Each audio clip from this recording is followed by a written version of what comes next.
শিবে ভাই স্যার। ব্যোমকেশ বাবু, আশুবাবু, আপনি কি ব্যাপার? ব্যোমকেশ বাবু, আমার উকিল বিনোদ পালিয়েছে। সঙ্গে আপনার জোড়াসাঁকোর বন্ধুটিও, তাই তো? আপনি সব জানেন? সমস্তটা আশুবাবু, সবটা জানি। কাল আমি জোড়াসাঁকোয় গেছিলাম, সেখানে আমার বিনোদবাবুর সঙ্গে দেখা হয়েছিল, সঙ্গে সেই স্ত্রীলোকটিও ছিল। ওরা অনেকদিন ধরেই আপনার বিরুদ্ধে দুজনে ষড়যন্ত্র করছে আশুবাবু, আপনি কিচ্ছু টের পাননি, কিচ্ছু না।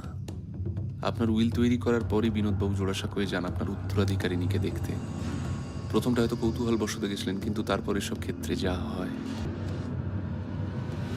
কিন্তু বিনোদ উকিল একটাই কথা বুঝতে পারেননি আশুবাবু, ওর পরিচালিত এই নাটকে একটি ছোট্ট চরিত্রে অভিনয় করার জন্য মঞ্চে অবতীর্ণ হবেন